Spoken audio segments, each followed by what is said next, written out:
शांति।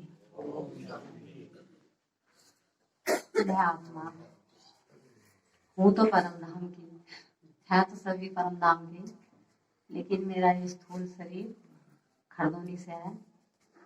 और बाबा की मैं कोई 4 साल की बच्ची हूँ। तो हम रोज की बाबा के महावाक्य मुरली से सुनते हैं, लेकिन जब हम बाबा के परिचय नहीं था तो हमें त्योहारों का भी पता नहीं था। बस क्या करते थे, घर की सफाई की, या एक उमंग ये होता था घर में कोई नई वस्तु आए, हमारे नए वस्त्र बने, मिठाइयाँ बने, ये वो वगैरह वगैरह। बाकी दीपावली के बारे में ज्यादा कुछ नहीं पता था। लेकिन जब से बाबा के बच्चे हम बने हैं, बाकी उसमें भी देखो अभी जो मनुष्य है बेचारे जिन्हें पता नहीं है बाबा का, तो ये दीपावली का अर्थ जो है दीपावली, तो बाबा ने यह बताया है तुम आत्मा जाग चुकी। हमें तो पता चला हम आत्मा जाग चुके, इसीलिए सतयुग में दीपावली नहीं मनाई जाती। हम यहाँ पर ही आत्मा रूपी ज्योत जाग जाती है और हमारी तो रोज ही दीपावली मनती है। अब हम कहेंगे कब की दीपावली, कब की दीपावली? वैसे तो 14 तारीख की, लेकिन हमारी रोज दीपावली है ना। जैसा कोई कहता है उत्सव, तो बाबा कहते हैं तुम रोज डेली उमंग उत्साह में रहते हो, तो तुम्हारा रोज डेली उमंग उत्साह है, रोज उत्सव मना रहे हो, है ना। तो इसीलिए जब 1 महीने पहले से ही सभी, हम नहीं सभी, हमारा तो रोज है ही, लेकिन सभी जो बाबा के बच्चे नहीं है, 1 महीने पहले से स्मृति आती है कि दीपावली पास में आ रही है, क्यों ना मकान पर पुताई कराई जाए। करते हैं ना सभी ऐसे। फिर स्मृति आती है, कुछ नजदीक और आती है कि कौन सी वस्तु घर में नहीं लानी है। फिर और स्मृति आती है कौन कौन सी मिठाइयां घर में बनानी है। फिर स्मृति आती है कैसे कैसे जो रूठे हुए भी हो, नाराज हो, उन्हें मनाया जाए, क्योंकि आज हमारा उत्सव जो है इस पूरे साल का सबसे महत्वपूर्ण उत्सव है, होली से भी ज्यादा है। साल में ज्यादातर दीपावली ऐसी है जो सबसे उमंग और उत्साह के साथ मनाई जाती है, और दूसरी हमारी फिर होली है। तो यहाँ हमारा जो है, हम तो जाग गए आत्मा, होली का मतलब मैं आत्मा बाबा की होली। तो वो कदम कदम पर याद रहता है, यहाँ तक भी हम सफर में भी चलते हैं तो भी याद रहता है, अरे त्योहार का समय है, कहीं कोई गलत ना हो जाए, कहीं गाड़ी आराम से चलाए, है ना। यही कदम कदम पर याद रहता है दीपावली आ रही है, कहीं कुछ मुंह से गलत भी ना निकल जाए, लड़ाई पड़ोसी से हो ना जाए, ऐसा ही होता है ना। ऐसे ही बाबा हमें आप कदम कदम पर याद दिलाता है तुम आत्मा हो, ना कि शरीर हो। तभी तो दीपावली, जब तो हम रोज की जग रहे, हमारी आत्मा कदम कदम पर जाग रही है। मैं आत्मा हूँ, मैं श्रेष्ठ आत्मा हूँ, कोई साधारण आत्मा नहीं हूँ। अगर बाबा ने तो एक मुरली में ये भी कहा, अगर हम ये भी सोचते ना मैं हूँ आत्मा ही तो हूँ, बाबा ने कहा ये भी पाप है। तुम साधारण आत्माएं नहीं हो। जिसकी नजर, भगवान की नजर जिस पर पड़ी, क्या वो साधारण हो सकती है? वो आत्मा साधारण हो सकती है? नहीं होती ना। तो ये मुरली जो अभी दीदी ने हमें बाबा के महावाक्य हमारे कानों में पड़े, रोज ही हम सुनते हैं, तभी बाबा कहता है मुरली कभी मिस मत करो। इस मुरली से ही हमें सब बातों का, सब ज्ञान का भंडार बाबा हमें जो दे रहा है, उसी से ही हमें त्योहारों का भी पता चला, है ना। तो आज हम थोड़ा सा, ये तो हमें सबको ही पता है कि दीपावली क्यों मनाई जाती है। पहली बात तो यहाँ हम आत्मा, जब मैं जाग चुकी हूँ, जैसा भी श्रेष्ठ आत्मा ने बताया कि हमें अपना चेकिंग करते रहना चाहिए, क्योंकि यहाँ ऐसा होता है ज्ञान में भी ईर्षा, तो अज्ञान में तो है ही है ईर्षा, है ना। अज्ञानता बस तो ये है कि मैं जानती नहीं मैं कौन हूँ, लेकिन ज्ञान में भी ईर्षा आ जाती है कि बहन जी इसको ही ज्यादा पूछती है ना, ये आगे क्यों बढ़ रहे हैं, हो जाता है ऐसा। तो बाबा कहता है ये हमारे अंदर जो, जैसा हम झाड़ू भी लगाते हैं, अरे दीपावली है, कोने कोने से कचरा निकालना है, कोने कोने से, कहीं भी मकान में जाला या कचरा ना रह जाए। कितना ध्यान देते हैं हम दीपावली पर, है ना। ऐसी बाबा यहाँ कह रहा, अपने मन के कोने कोने से हमें देखना है कोई कचरा रह तो नहीं गया है। अगर मन के अंदर जरा सा भी कचरा, ईर्षा, द्वेष, नफरत, लालच, 5 विकार जितने भी हैं, ये तो बाल बच्चे हैं, 5 विकार इनके माता माँ है, बाप है। तो बाबा कह रहे इन्हें जो है मन के अंदर देखना है कोने कोने में कोई कचरा रह तो नहीं गया। अगर अंदर कोई कचरा या जाला रह गया तो आत्मा की जो ज्योति है, जो प्रकाश है, वो पूरी तरह से नहीं जागेगा, है ना। क्योंकि 5000 वर्ष हो गए ना हमें यहाँ पर आए हुए। जैसे यहाँ पर कोई बल्ब नया लगा दे अभी, तो वो बल्ब कितनी रोशनी फेंकेगा, कितनी फेंकेगा, बहुत सारी।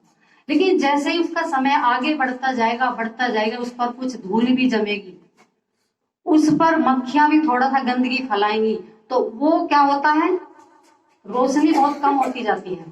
इसी तरह हमारे आत्मा के ऊपर भी ये 5 विकार तो है ही हैं, लेकिन छोटे छोटे इनके बच्चे भी हैं जो हमारी आत्मा पर पड़त जमते चले गए, और हम आत्मा बिल्कुल कैसे हो गई, बैटरी डिस्चार्ज।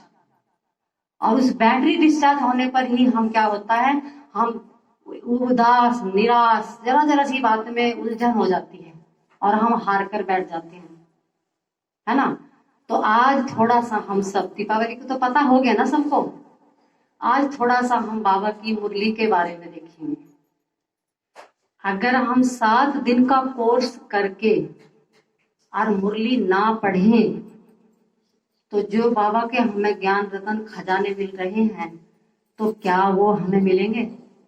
हमने 7 दिन का कोर्स कर लिया घर बैठ के और मुरली हम रोज नहीं पढ़ रहे हैं, तो क्या वो मिलेगा हमें। अगर 10 दिन भी मुरली नहीं पढ़ते हैं, 1-2 दिन की तो याद रहेगी, हाँ बाबा ने कहा था गुस्सा नहीं करना है बच्चे, देह अभिमान, तुम आत्मा हो। लेकिन जहां 10 दिन भी हो गए ना, तो हम क्या होता है, हम आत्मा भूलते जाते हैं सब कुछ। तो आज सभी जितने भी विशेष आत्माएं बैठी हैं, आज मुरली के बारे में मुझे थोड़ा सा चिंतन चला था। बाबा कहता है मैं ज्ञान का सागर हूँ और तुम सभी मेरे बच्चे हो, ज्ञान सितारे, है ना। और बाबा कहता है मैंने इस प्रकृति का आधार लेकर के तुम सबको मैं ज्ञान सुना रहा हूँ। लेकिन सीधा बाबा ये भी तो कह सकता था कि हे बच्चों, मैं ज्ञान का सागर तुम आत्माओं को गीता ज्ञान यहाँ सुनाने आया हूँ। कह सकता था ना, कह सकता था। लेकिन बाबा ने इसका नाम मुरली ही क्यों रखा, बस इस बात का थोड़ी सी मुझे चिंतन चला था। अगर हम ये बाहर से भी कोई आ रहे हैं, हम सब आ रहे थे और हमसे कोई पूछने लगे तुम कहाँ जा रहे हो, उनका हम मुरली सुनने के लिए जा। मेरे साथ हुआ था ऐसा, एक ने पूछा तुम क्या करते हो, मैं हम मुरली पढ़ते हैं, सुनाते हैं, सुनते हैं। कहने लगे कौन मुरली बजाता है। मैंने कहा वहां कोई मुरली बजाता नहीं है, मुरली सुनते हैं, सुनाते हैं। फिर भी सुनना भी तो वही है। अरे वो मुरली मका तात की तातुरी नहीं है या बांस की बांसुरी नहीं है, वो मुरली नहीं है, ऐसी मुरली नहीं है, वो ज्ञान की गंगा है। कहने लगी ना मैं भी देखती हूँ कैसी है तुम्हारी वो मुरली। तो जब हमने सुना, हाथ में पकड़ के दिखाया, कहने तो 2 पेज का कागज है। अगर हम यहाँ पे भी मुरली पढ़ते रहते तो क्या कहेंगे बाहर से एकदम आकर के कि पता नहीं ब्राह्मण बच्चे हैं, कोई बच्चे घने सारे बैठे थे, 1 पेज सा पढ़ रहे थे, 2 पेज थे उसमें, कहते हैं ना सभी। तो आज हम सभी मुरली के चिंतन में जाएंगे थोड़ा गहराई से। बाबा ने इसका ज्ञान सागर में, ज्ञान इस गंगा का नाम मुरली ही क्यों रखा, कभी हमने चिंतन किया। आज मैं आपके अंदर मतलब आपके सबके सामने थोड़ा सा उस बाबा का जो मेरे अंदर चिंतन चला था उसके बारे में कुछ बताना चाहूंगी। तो आप मेरे साथ मेरा सहयोग करना, ठीक है। तो मुरली, मुंह प्लस मैं और छोटे की मात्रा मुंह प्लस रे और प्लस ली, है ना। तो मुंह का मतलब क्या हुआ, जैसे बाबा कहता ब्रह्मा मुख वंशावली। कभी जब भक्ति मार्ग में हम सुनते हैं तो कहते अरे मैं गंगा जी पर नहाने नहीं गया था, मगर कहाँ गए थे, गौमुख पर गया था। गौमुख, जहां से पवित्र धारा गंगा की निकली है, मैं वहां पर गया था। तो ये गौमुख इनका मुख है। मुंह माने मुख, ब्रह्मा का मुख है ना। तो आगे रह, तो जो ज्ञान की गंगा इस मुख के द्वारा बह रही है, लस रहा है ना आगे, तो आत्मा क्या लेती है उससे, उस ज्ञान की गंगा में डुबकी लगाकर राज्य तिलक, क्या लिया, राज्य तिलक तख्त ताज प्राप्त कर लेती है। लेकिन करेगी कौन सी आत्मा, करेगी कौन सी आत्मा, आगे ली प्लस ली, जो आत्मा एक प्यारे बाबा की याद में लवलीन हो जाएगी। एक बाबा दूसरा ना कोई, आया समझ में। ज्ञान की गंगा शिव बाबा जो ब्रह्मा के मुख से धारा बह रही है, जो उसमें आत्मा राज्य भाग्य तिलक और तख्त ताज, उसकी याद में जो लवलीन हो गई आत्मा हो लेती। इसका मुरली सबको अच्छा लगा। मेरा चिंतन एक दिन ऐसा रुक गया था कि बाबा आपने इसका नाम मुरली, क्योंकि हम श्री कृष्ण के हाथ में मुरली ही देखते हैं।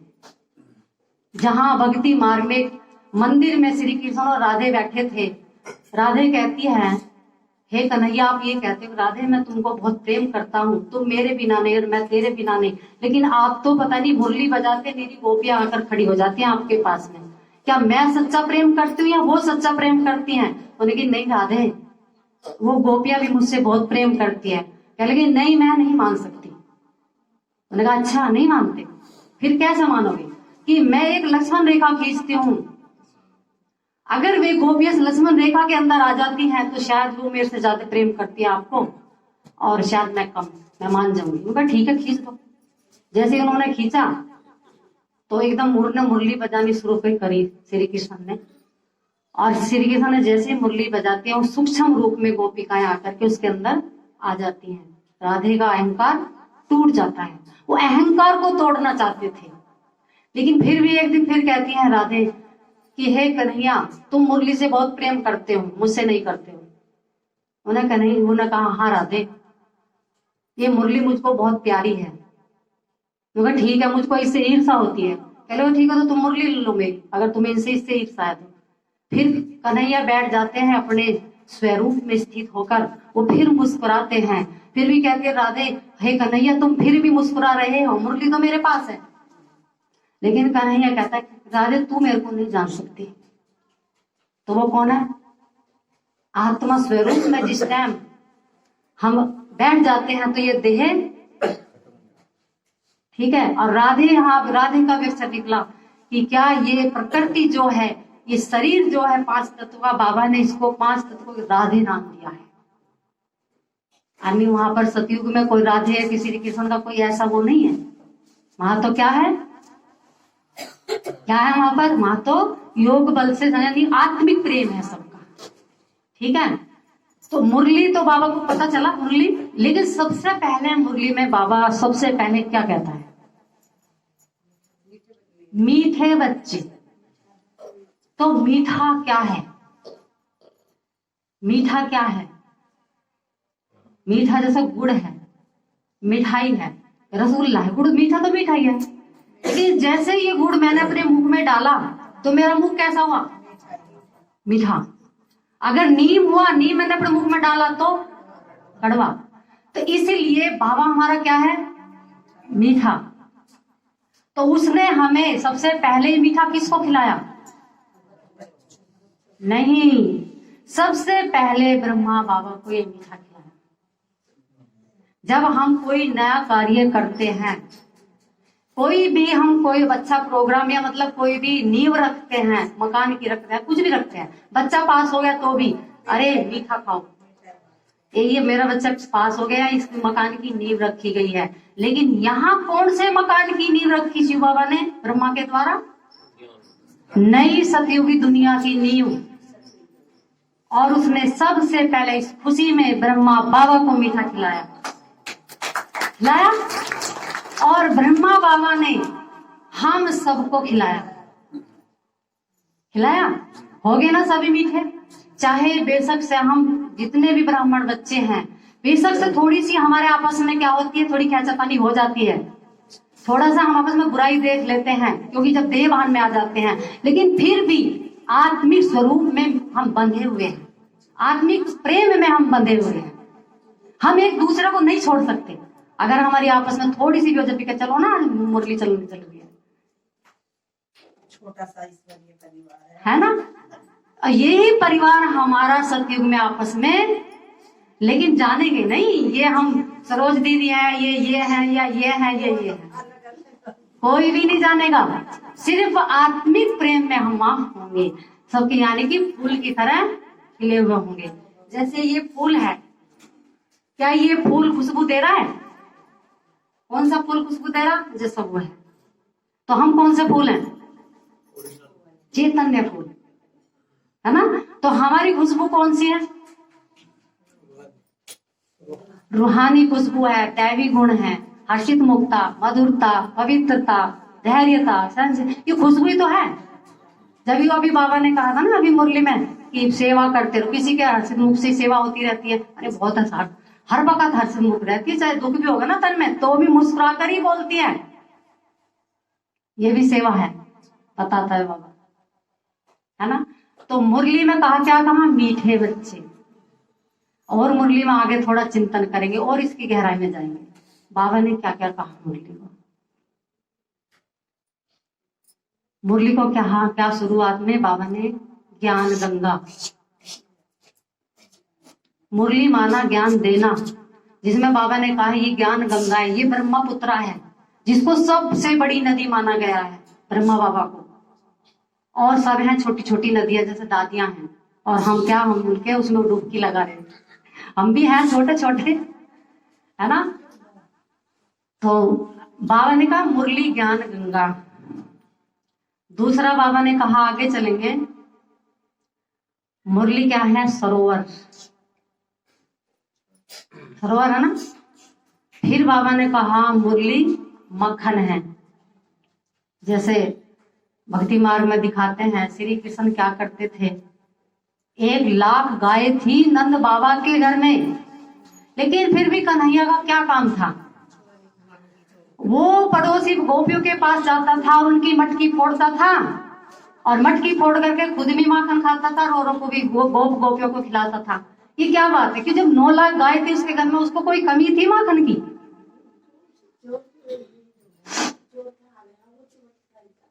चोर नहीं था। और यहाँ अगर देखा जाए तो शायद ब्रह्मा बाबा चोर है, क्योंकि सारा माखन चुरा करके खुद भी खा रहा है, हमको भी खिला रहा है कि नहीं ये बात। तो वहां पर क्या हुआ, बाबा ने क्या कहा, वो श्री कृष्ण ने जो मटकी फोड़ी, वो सच में कोई मटकी नहीं फोड़ी, ना ही कोई माखन चुराया है।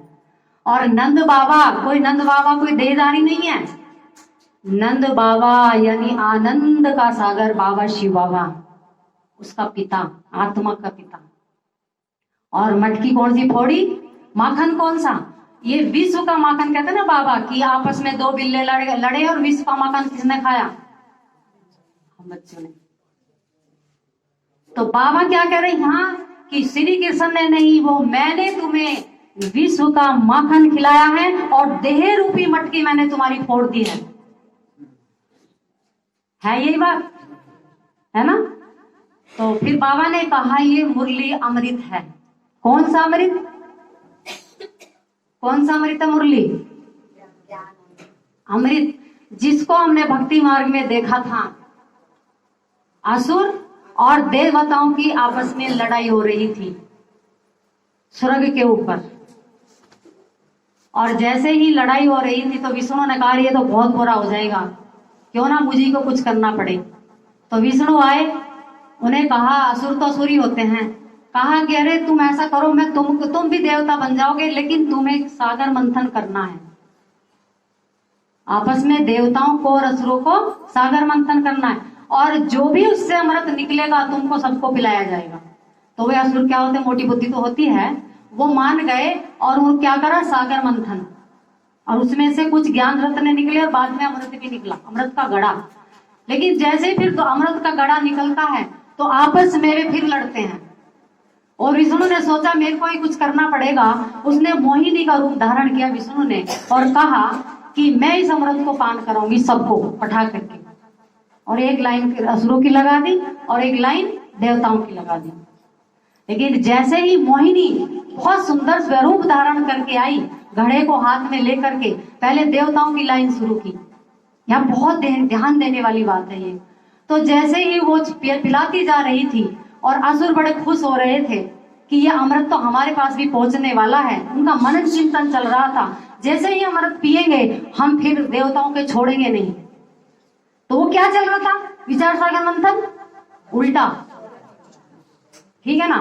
तो वो सब समझ रहे थे। जैसे ही पिलाते पिलाते वो आ रहे थे तो एक असुर के मन में क्या आया, बेईमान आ गया। उसने कहा, अपने अंदर सोचा क्यों ना मैं देवताओं की लाइन में बैठ जाऊं तो मुझे अमृत मिल जाएगा, मैं ये की काफी हूं देवता के लिए। और जैसे ही उसने अपना स्वरूप धारण किया और धारण करके और वो देवताओं की लाइन में चुपचाप बैठ गया। और जैसे ही वो मोहिनी पिलाते पिलाते लास्ट तक आई और वो मगन थी, लेकिन उसने उसको भी पिला दिया। और जैसे ही पिलाते ही एक देवता ने कहा, अरे मोहिनी ये तो असुर है, और लेकिन वो पी चुका था और वो अमर हो गया। और विष्णु ने कहा, मोहिनी का रूप छोड़ करके विष्णु का धारण किया और स्वयं चक्र से उसकी गर्दन काट दी। तो उसको कहते हैं उसकी गर्दन अलग और धड़ नीचे का अलग हो गया था, और लेकिन वो अमर हो चुका था। अमर हो गया तो उन्होंने क्या, फिर क्या हुआ, है ना। तो यहाँ कहते हैं बाबा के बच्चे आते हैं, बहुत से ट्रेडर बनकर आते हैं, जासूस बनकर आते हैं। ये वो अमृत है, वो पी तो लेते हैं लेकिन बाहर जाकर के निंदा करते हैं बाबा की, बाबा के बच्चों की। तो वो कौन बन जाते हैं, आधे माया के और आधे बाबा के। और वो आधा धड़क अलग तड़पता है और आधा शरीर अलग तड़पता है उनका, लेकिन बाबा के बिना वो फिर भी नहीं रह सकते। ये बहुत ध्यान देने वाली बात है। मैंने बहुत ये हम आती हमारे सामने बातें, इसलिए यहाँ बाबा कहता है या तो पूरे माया के ही बन जाओ या फिर मेरे बन जाओ। दो नाव में अगर पैर रखोगे तो फिर बीच में से क्या होगा, चिर जाओगे। एक नाव वाला ही सदा पार होता, वो है हमारा शिव बाबा सतगुरु, जो टीचर भी है, बाप भी है और सतगुरु भी है ना। तो मुरली में बाबा ने हमको सब कुछ बताता है, सब कुछ। आगे और चलेंगे, ये मुरली रस है।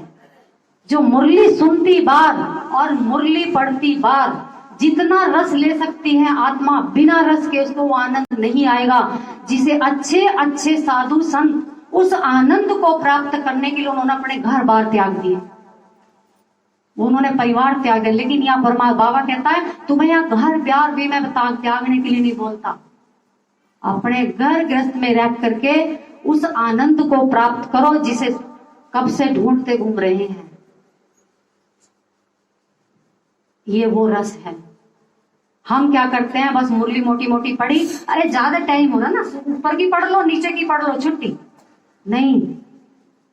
एक एक पॉइंट बाबा ऐसा समझाता है कि वो देहवान मटकी फूटी जाती है। ये नहीं किताब की तरह पढ़ लिया और हमने छोड़ दिया, या आगे पीछे पीछे की तो मिल ही जाएगी मुरली, शुरू से भी नहीं मिलेगी तो पीछे पीछे की मिल जाएगी, कोई बात नहीं। अटेंशन नहीं है, हमारी अटेंशन नहीं है। तो बाबा ने और कहा मुरली क्या है, आज हम और गहराई में जाएंगे। आप सभी आत्माएं थोड़ा मनन चिंतन करके बताएंगी मुरली और क्या है। बाबा ने बताया ज्ञान गंगा है, सरोवर है, और क्या बताया, रस है, अमृत है, और क्या क्या है मुरली, हम सभी चिंतन करेंगे।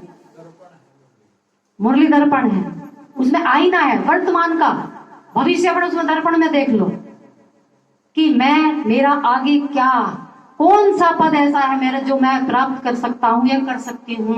मैं आत्मा, वो मेरे सामने है।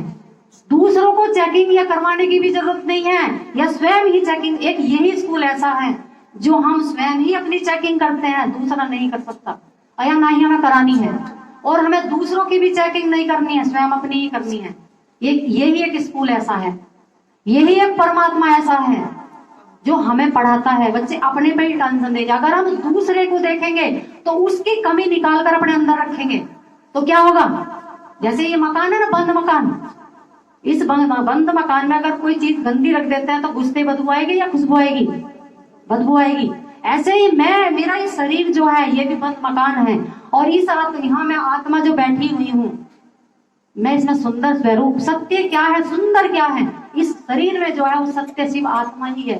बाकी शरीर तो सड़ा हुआ, बस मतलब समझो। लेकिन हाँ, बाबा ये भी कहता है आत्मा के बिना शरीर नहीं और शरीर के बिना आत्मा नहीं, क्योंकि भगवान को भी इस प्रकृति का आधार लेना पड़ा, है ना। तो इसीलिए बाबा कहता और क्या है मुरली, बता सकता है कोई?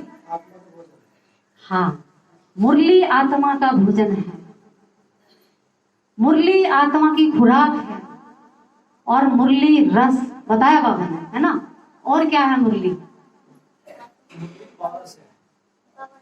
हाँ, मुरली औषधि है, मुरली इंजेक्शन है, मुरली डोज है, मुरली प्रभु का प्यार है, मुरली प्रभु प्रसाद है,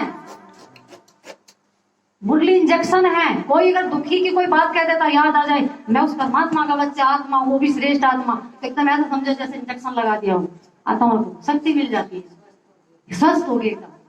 क्योंकि पहले मन बीमार होता है, बाद में तन बीमार होता है। हमारा मन ही तो बीमार था सबसे पहले, जीने की बिल्कुल भी आस नहीं थी, जीने को मन ही नहीं करता था। सुबह को उठ गए, अरे वही फिर काम, जिल्लतबाजी, शाम को फिर खाकर सो गए, अरे फिर वही काम। लेकिन अब मन करता है जीने को, बाबा नहीं अभी नहीं ले जाना, अभी तो बहुत समय है ना, बहुत सेवा करनी है।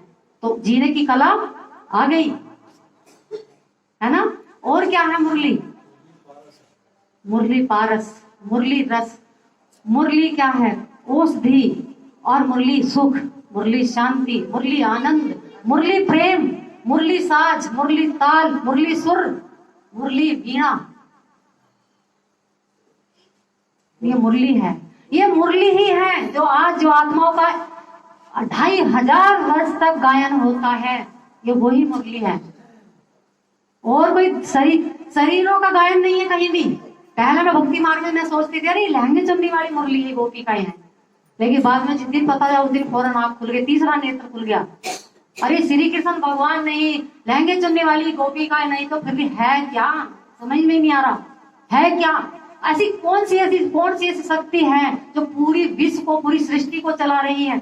अगर वो चाहे तो एक अपनी दृष्टि घुमाए तो अलट पलट कर देगी एक सेकंड में। लेकिन वो चाहता है जो मेरे बच्चे विश्व में राज्य जो करेंगे, राजा जो बनेंगे, उन्हें भी तो मेहनत करनी चाहिए ना। इसलिए वो कुछ नहीं कर सकता, वो सिर्फ पढ़ाता है, पावन बनाता है। तो इसीलिए मैं सभी माताओं बहनों को सबको कहती हूँ, बाबा की मुरली में समा जाओ, हो जाओ। नहीं, दोनों का नाम आया है। अच्छा, मुरली जो आत्मा होती है, चलो आत्मा जो होती है वो ना तो भाई होती है ना बहन होती है, सभी आत्मा, ठीक है ना। नहीं, हनुमान तो सबसे आगे है।